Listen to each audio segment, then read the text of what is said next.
Bismillahirrahmanirrahim. Alhamdulillahi Rabbil Alamin.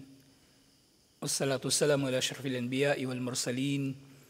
Nabiyina Muhammadin wa ala alihi wa sahbihi ajma'in. Assalamualaikum warahmatullahi wabarakatuh. So inshallah, tutuloy natin pagtalakay natin doon sa Nawaqidul Islam. Tapusin natin ngayon yung 10 kasi natapos na natin yung 8. So meron na lang natitirang 2. At yung 2 na natitira ay madali na lang may paliwanag inshallah kasi malawak kumbaga specific yung kanyang kahulugan, yung kahulugan ng 2. Hindi katulad nung Mudaharatul Musyrikin al-Muslimin na maaring napapaloob dito ay maraming mga usapin. At pagkatapos nito inshallah ipapalit natin na talakayin yung libro, yung Suwar min Hayatis Sahaba, talambuhay ng mga sahaba. Inshallah, ipapalit natin dito. Kasi libro ni Sheikh Yahya Al-Bahith, titingnan ko yung mga natitirang aralin doon, natalakay naman na natin, tapos na natin sa fiqh, sa akida. Kaya magpapalit tayo ng talakayin inshallah, kapag Sabado ng umaga, inshallah. Nagkapalit lang. Ngayon dapat adabul muta'allimin pero natalakay natin siya kahapon. So ngayon natin kukunin itong Nawaqidul Islam inshallah bilang panghuling bahagi nito inshallah. So bago yung lahat, balikan natin yung 10 na Nawaqidul Islam. Unang-una, asyirku fi ibadatillah, ang pagtatambal sa pagsamba kay Allah subhanahu wa ta'ala. Ibig sabihin, ang anumang pagtutuon sa iba pa, liban kay Allah, ng anumang pagsamba na para lamang dapat kay Allah o si Allah dapat ang nangunguna sa mga ito, yun ay shirk. Yun ay shirk. Yung pananalangin, kapag itinuon ito sa iba, liban kay Allah, shirk. Pananalig, kapag itinuon sa iba liban kay Allah, shirk. Pagmamahal, kapag nagmahal ang tao sa iba pa liban kay Allah nang mas matindi pa sa pagmamahal niya kay Allah. Kahit mahal niya si Allah, pero mas matindi yung pagmamahal niya sa iba. Liban kay Allah, shirk din. Pangalawa, man ja'ala bainahu wa bainallahi wasa'it, yadu'uhum wa yas'aluhum asy-syafa'ah wa yatawakkalu alaihim faqad kafara ijma'an. Sino man ang kumuha sa pagitan niya at pagitan ni Allah ng tagapamagitan at nananalangin siya dito sa kinuha niya bilang tagapamagitan. Yung katulad ng ginagawa ng mga Kristiyano, nananalangin sila kay Jesus, kay Maria, nang sa gayon yung mga panalangin nila dadalhin daw ni Jesus at Maria kay Allah, pero sinasabi na lang nila yun. Ang totoo niyan, ang marami sa mga Kristiyano, sinasamba nila si Jesus at si Maria, ang mga anghel at mga santo, na hindi naman nila sinasamba din si Allah. Wala na, itsipwera na si Allah. Ginawa talaga nilang mga katambal ang mga ito. At either way, kahit sinasamba nila si Allah, sinasamba nila yung mga ito, yung mga tagapamagitan, at the same time, sinasamba nila si Allah, hindi pwedeng dalawa yung sasambahin nila o mahigit pa. Isa lang ang dapat na sasambahin. Isa lang ang dapat na sasambahin. So bukod doon sa pananalangin nila doon sa mga tinatambal nila kay Allah, kapag sila ay nananalig dito, kasi ang tawakkul, pagsamba din, yun ay shirk din na matuturing at yun ay kabilang sa Nawaqidul Islam. Itong number 2 technically kabilang doon sa shirk. Pero ihiniwalay siya kasi yung mga tao, inaakala nila na hindi shirk ito. Pero shirk talaga ito. Ito ay shirk din at nakakawalang bisa ng pagiging Muslim. Pangatlo, man lam yukaffiril musyrikina aw syakka fi kufrihim. Sino mang nagpapakilalang Muslim na hindi niya itinuturing na kafir ang mga musyrik o nagdududa siya kung kafir ba talaga sila, o sahaha madhabahum kafar. O kaya merong Muslim, itinuturing niya na tama ang mga gawaing pagsamba at mga paniniwala ng mga Kristiyano, siya ay nagiging kafir. Kristiyano, Hudyo o sino mang hindi, Muslim, siya ay nagiging kafir. Dapat malinaw sa atin na nag-iisa lang ang Islam na tamang relihiyon. Ang relihiyon para kay Allah, ang Islam lang at wala nang iba. Wala nang tamang paniniwala, wala nang tamang gawaing pagsamba na isinasakatuparan liban na lang sa kung ano ang meron sa Islam. Kasi nag-iisa lang naman si Allah. Isa lang ang Diyos. So paano magkakaroon ng iba-ibang paraan ang tao sa pagkilala at pagsamba kay Allah? Hindi pwedeng marami kasi isa lang naman ang Diyos. Sa dinami-dami ng mga paniniwala at gawaing pagsamba, isa lang ibig sabihin nun. Lahat yun mali. Liban na lang sa nag-iisang tama. Pangapat, man i'taqada anna ghayra hadyin nabi sallallahu alaihi wasallam akmalu min hajjihi. Sino man ang maniwala na mayroon pang ibang gabay na mas matuwid at mas kompleto liban pa sa gabay ni Propeta Muhammad sallallahu alaihi wasallam.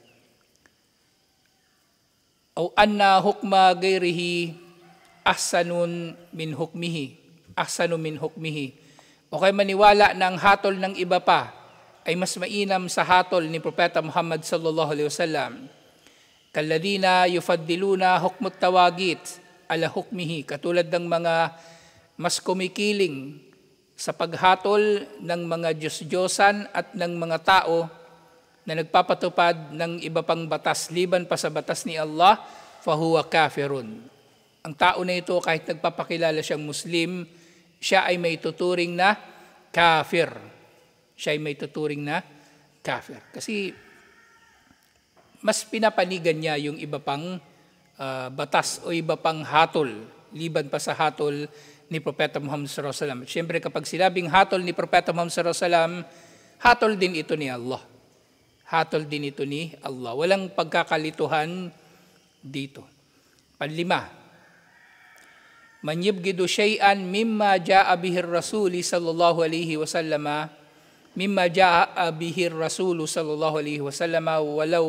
walau amila bihi kafar. Sino man daw ang mamuhi sa anumang dala ni Propeta Muhammad sallallahu alaihi wasallam, mga paniniwala, mga gawaing pagsamba at iba't iba pa, sino mang kamuhian niya ito, kahit pag ginagawa niya ito, nagiging kafir siya. Bawa yung tao nagsasala, pero kinamumuhian niya ang sala. Diba? Naghihijab, pero kinamumuhian niya yung hijab, so maaring aabot siya sa antas ng kufur. Masyaallah, jazakallahu khairan. Ito, tinimpla mo? Masyaallah. Aluya pala ito. Ano to? Tsaa? Masyaallah.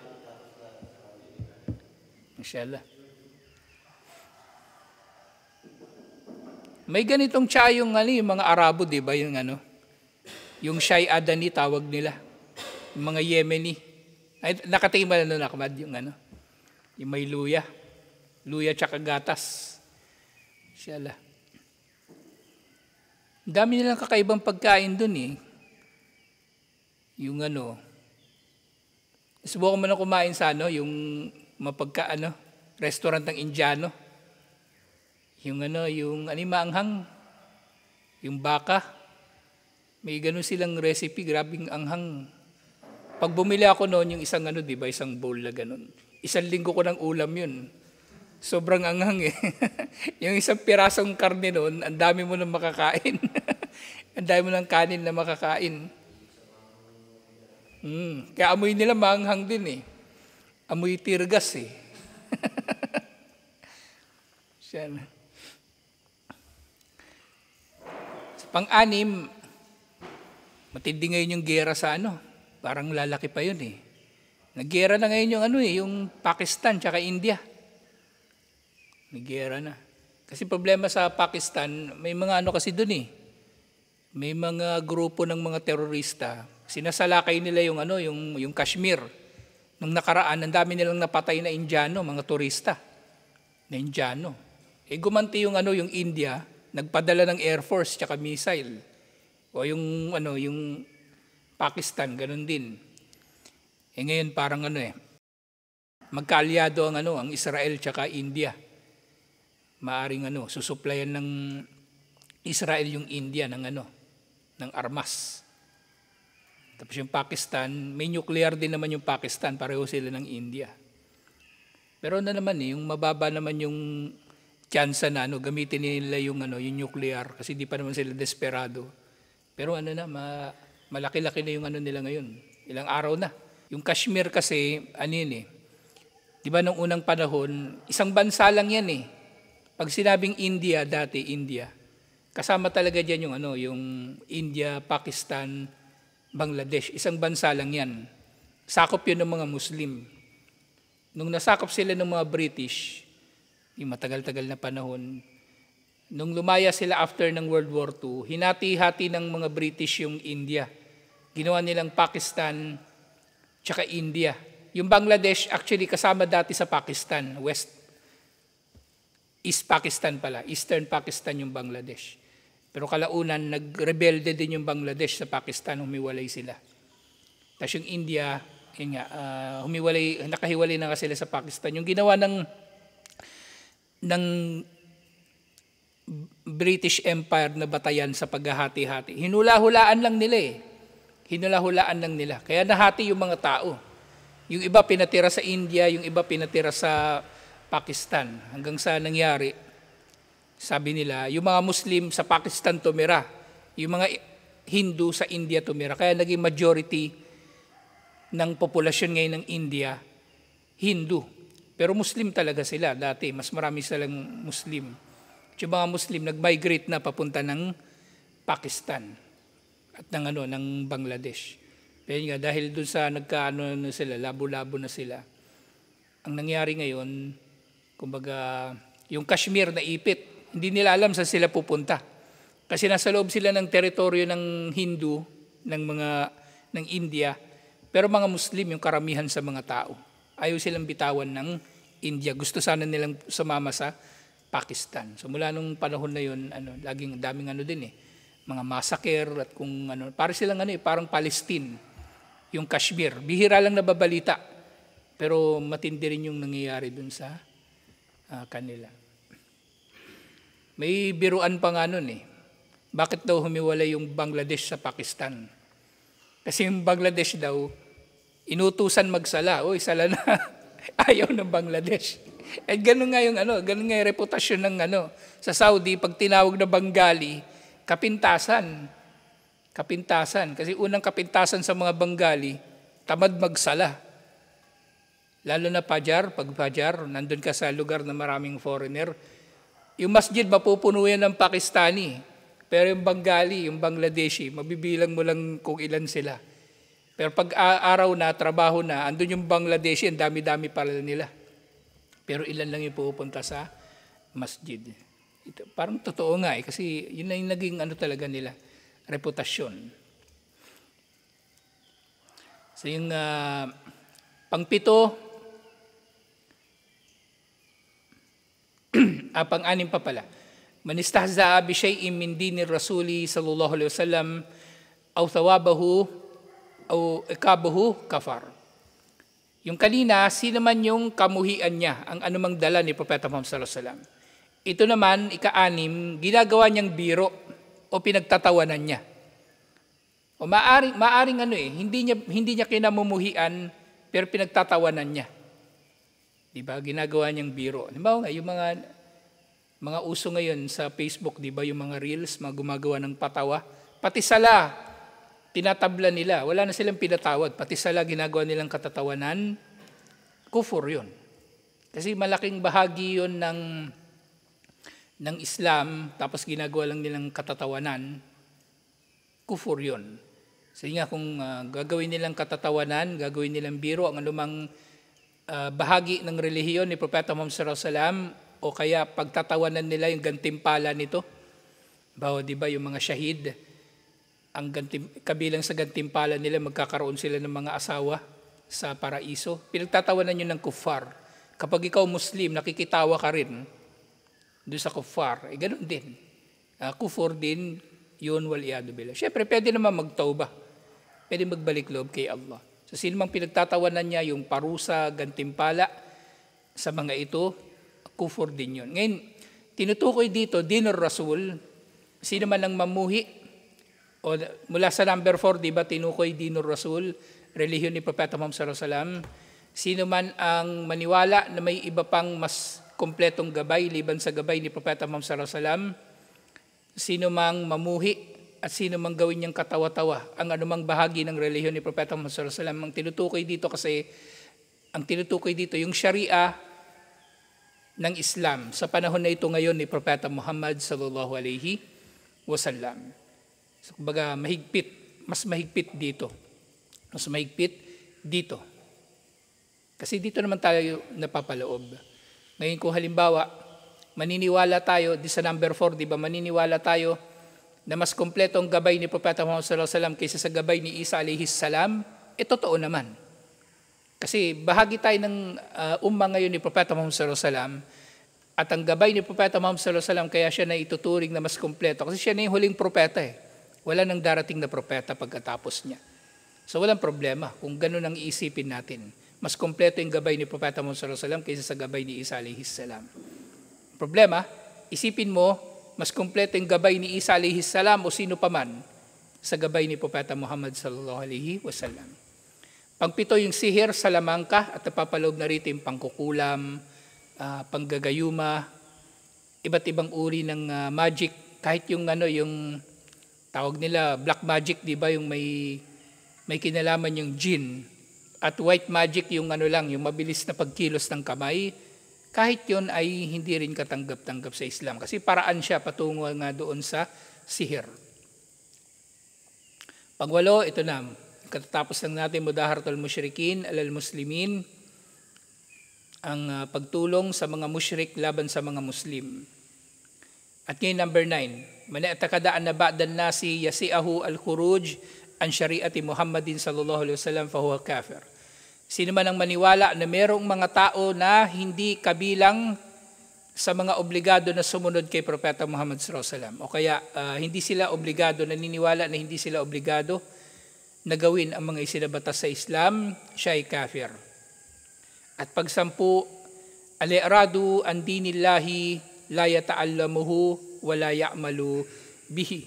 Ang pagtanggi sa anumang bahagi ng relihiyon ni Allah, lalong-lalo na malalaking bahagi ng relihiyon ni Allah, na hindi niya ito pinag-aaralan at hindi niya ito isinasabuhay. So number 9, inshallah, madali na lang natin matatalakay itong dalawa kasi obvious na itong dalawa eh. Unlike doon sa mudaharatul musyrikin na maraming maaaring mapagkakamalian ng tao. Dito sa number 9, sino mang tao na akalain niya, sino mang Muslim na akalain niya na hindi siya nasasakop ng Sharia ni Propeta Muhammad sallallahu alaihi wasallam, siya ay kafir. At paano nangyayari ito? Unang-una, iisipin ng tao na hindi applicable sa kanyang batas ni Propeta Muhammad sallallahu alaihi wasallam o anumang bahagi ng kanyang Sharia. Iniisip niya, di ba, halimbawa, merong tao, nakapag-hajj na siya. Kaya isipin niya, hindi na siya magsasala kasi nakompleto na niya yung 5 haligi ng Islam. Isipin niya, kompleto ko na eh. Nagsyahada na siya, nagsala, nagbayad ng zakah, nagfasting, tapos nakapag-hajj. So, kompleto na. Hindi na niya kailangang magsala at iba pang mga gawain. So, ganun yun. Iniisip niya na siya ay hindi na kabilang sa mga obligado na tumalima, sumunod, magsabuhay ng Sharia ni Propeta Muhammad sallallahu alaihi wasallam. At yun nga yung aya doon sa Surah Ali Imran verse 85, وَمَنْ يَبْتَغِ غَيْرَ الْإِسْلَامِ دِينًا فَلَنْ يُقْبَلَ مِنْهُ وَهُوَ فِي الْآخِرَةِ مِنَ الْخَاسِرِينَ. Sino man ang maghangad ng iba pang relihiyon liban pa sa Islam, hindi ito tatanggapin mula sa kanya at siya sa kabilang buhay mapapabilang sa mga talunan. So itong number 9, kumbaga, ang tinutukoy dito na kumbaga naniniwala na hindi siya sakop ng Sharia ni Propeta Muhammad sallallahu alaihi wasallam, yung mga Muslim, kumbaga iniisip nila na hindi nila kailangan na paniwalaan ng ilang mga dapat na paniwalaan o gawin ng mga dapat gawin. Ito nga, naalala ko bigla. Isa sa malalaking sample nga nito, yung iisipin ng Muslim na outdated na yung ta'addud, yung duwaya, yung polygamy. May mga taong ganyan nagsasabi, di ba? Maririnig niyo yan minsan. Minsan sa edukado pang Muslim. Meron yan dito yung taga-NCMF, yung ganyan yung pananaw niya. Outdated daw yung ta'addud, yung polygamy. Hindi na raw yun dapat ginagawa ng mga Muslim kasi makabago na raw ang panahon. Sinong nagsabi sa kanya na nagbago ang Islam? Sinong nagsabi sa kanya na nagbago ang Islam? Hindi nagbago ang Islam. Kaya nga dun sa pagtalakay natin, halimbawa sa jihad, sa pang-aalipin, lalo na, maingat tayo dito eh. Kumbaga, oo, yung mga Muslim, wala nang alipin ngayon ng mga Muslim. At meron na mga bansang Muslim, ipinagbawal nila yung pang-aalipin. Pero nananatili na pinahintulutan ng pang-aalipin. Wala lang talagang pang-aalipin ngayon. Kasi wala namang jihad eh. Wala namang jihad. At ang tao ay maaari lamang magiging alipin sa pamagitan ng jihad. Ngayon kung yung tao, sasabihin niya na bawal na ngayon ang pang-aalipin per se. Kasi maaaring yung mga bansang Muslim, di ba, ginagawa nila itong bawal, kumbaga, for formality, pero naniniwala sila na sa relihiyon ay pinahintulutan pa rin ito. Walang problema doon. Kasi wala nga naman talaga jihad. Paano tayo makakapang-alipin ng walang jihad? Pwede yun, inshallah. Pero yung sasabihin niya talaga eksakto na wala nang pang-aalipin ngayon na sinasabi niya ito sa kahulugan na nagbago ang Islam o hindi na tayo sakop ng Sharia ni Propeta Muhammad sallallahu alaihi wasallam sa usapin na ito, yun nga ay kufur. Yun ay kufur. So dapat maingat ang tao pagdating sa kanyang mga pinaniniwalaan sa Islam. Kaya nga hindi maganda na yung Muslim sasali sa mga fraternity o kaya kukuha siya ng iba pang mga ideolohiya na politikal. Lalong-lalo na taliwas sa Islam. Halimbawa niyan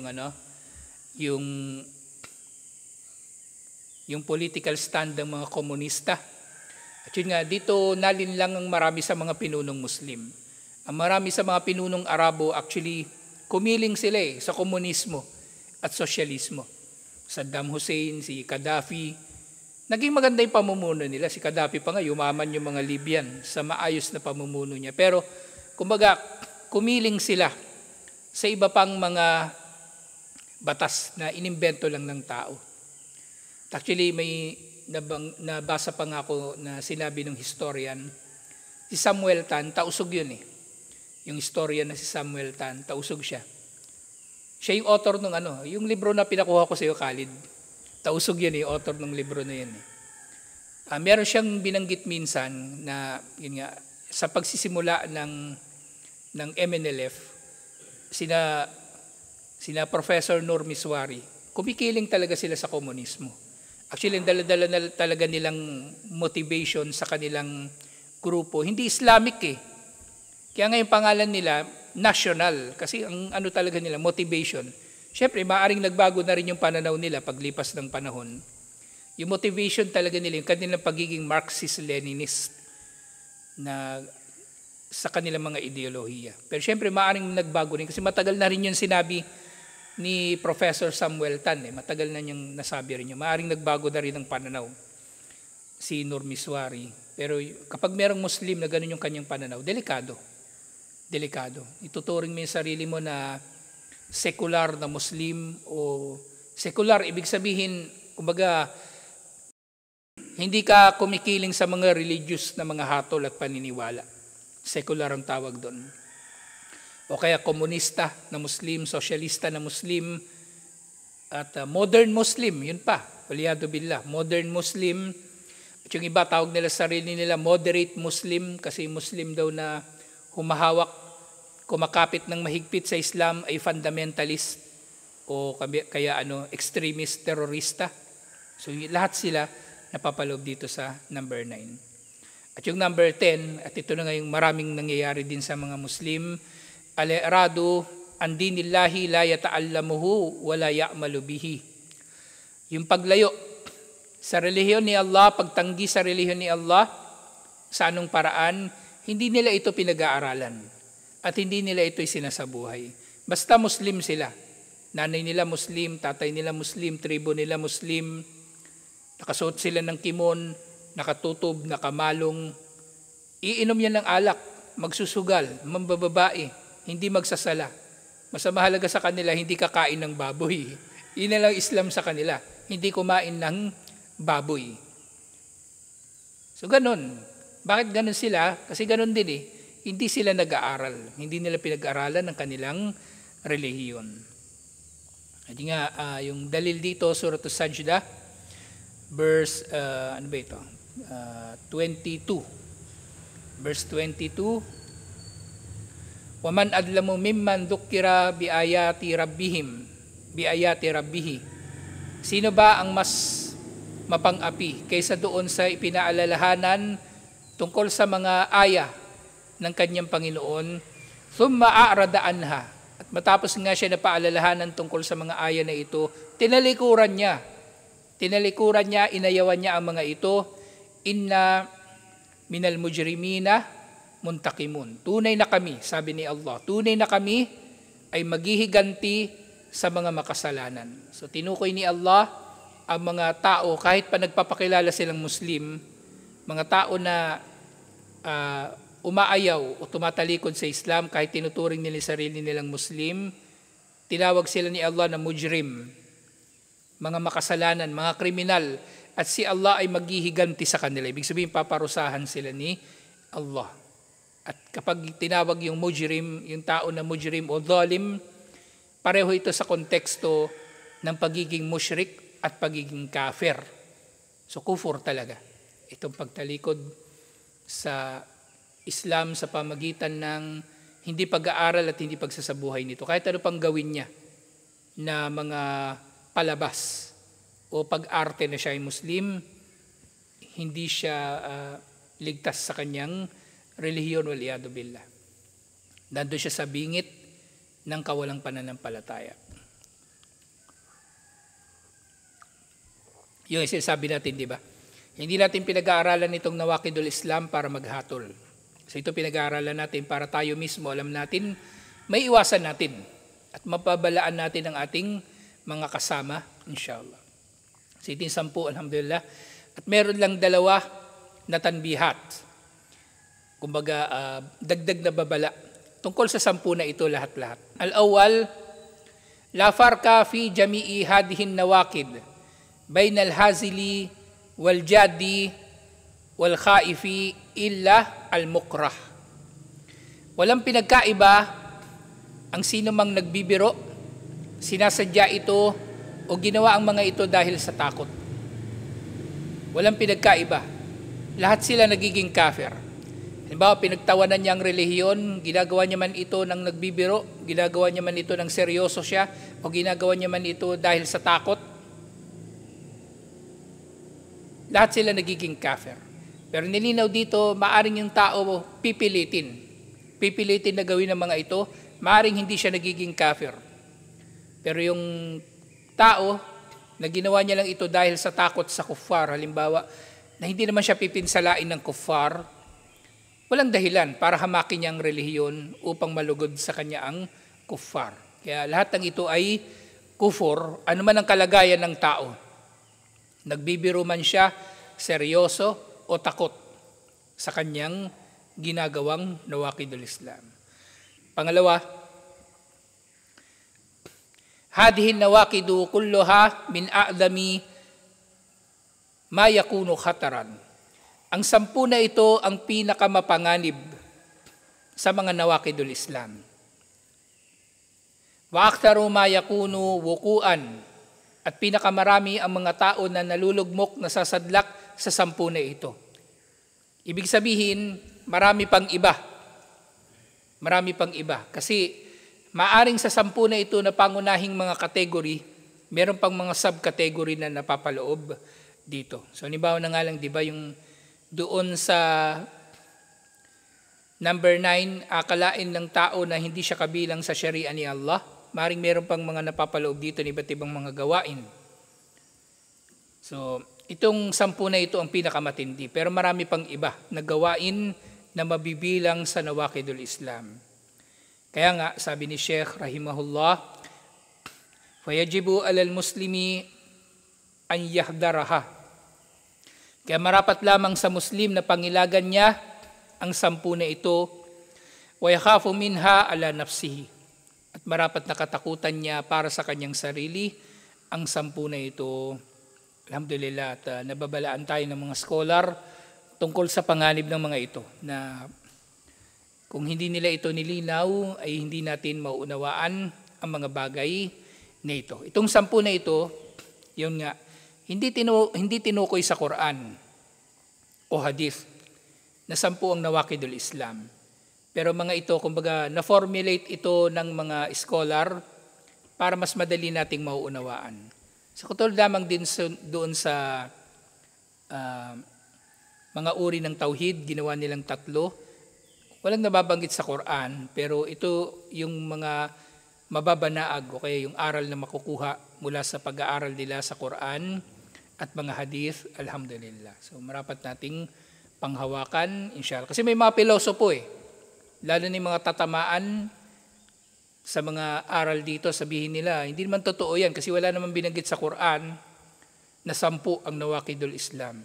O wala naman binanggit 10, pero lahat ng dalil laban sa 10 na yan, nanggaling naman sa Quran at nanggaling sa mga hadith. At yun nga yung mga tao na gustong manindigan sa kamalian, nag-iimbento na lamang sila ng dalil o nag-iimbento sila ng paraan upang tanggihan ang dalil, waliyadu billah. Pero ang Muslim, yung sinasabuhay niya ang tunay na kahulugan ng Islam. Al-istislamu lillahi bit-tauhid wal inqiyadu lahu bit-ta'ah wal bara'atu minasyirki wa ahli. Ang Islam, ang tunay na Muslim sa Islam ay sumusuko kay Allah sa bisa ng kanyang tauhid, tumatalima kay Allah sa pamagitan ng pagsunod at kumbaga wala siyang kinalaman sa shirk at sa mga gumagawa nito. Sabihin, hindi niya tinatangkilik ang shirk at hindi niya tinatangkilik yung mga gumagawa ng shirk. Alhamdulillah. So ito yung katapusan ng pagtalakay natin sa Nawakidul Islam. So ipapalit nga natin dito na subject tuwing Sabado ng umaga inshallah. Ganon din talambuhay ng mga sahaba. At kumbaga, yun yung kabilang sa pinakamainam na mapag-aaralan natin. Kasi makikita natin kung paano sila namuhay. At nakikita natin kung paano nila hinarap ang iba't ibang mga pagsubok. Alhamdulillah. Kasi mahalaga itong mga bagay nito. Kasi doon sa sira, natatalakay natin talambuhay ni Propeta Muhammad sallallahu alaihi wasallam. Pero nababanggit din naman doon yung mga sahaba. Pero dito sa Suwar min Hayatis Sahaba, mas specific yung focus ng mga paglalahad doon sa buhay ng mga sahaba. Mismo, alhamdulillah, na makikita natin na katulad lamang natin sila na pangkaraniwang mga tao. At meron silang mga, kumbaga, ang marami sa kanila nakakagawa pa nga ng pagkakamali. Pero naitatama ni Propeta Muhammad sallallahu alaihi wasallam o kaya nagbabalik loob sila kay Allah, alhamdulillah, matapos yung kanilang mga pagkakamali. At kabilang yun doon sa mga nailalahad tungkol sa kanila, alhamdulillah. So, tutuloy natin ito yung, susunod yun yung tatalakayin natin, yung Suwar min Hayatis Sahaba, mga tagpo sa buhay ng mga sahaba, inshallah. Assalamualaikum warahmatullahi wabarakatuh.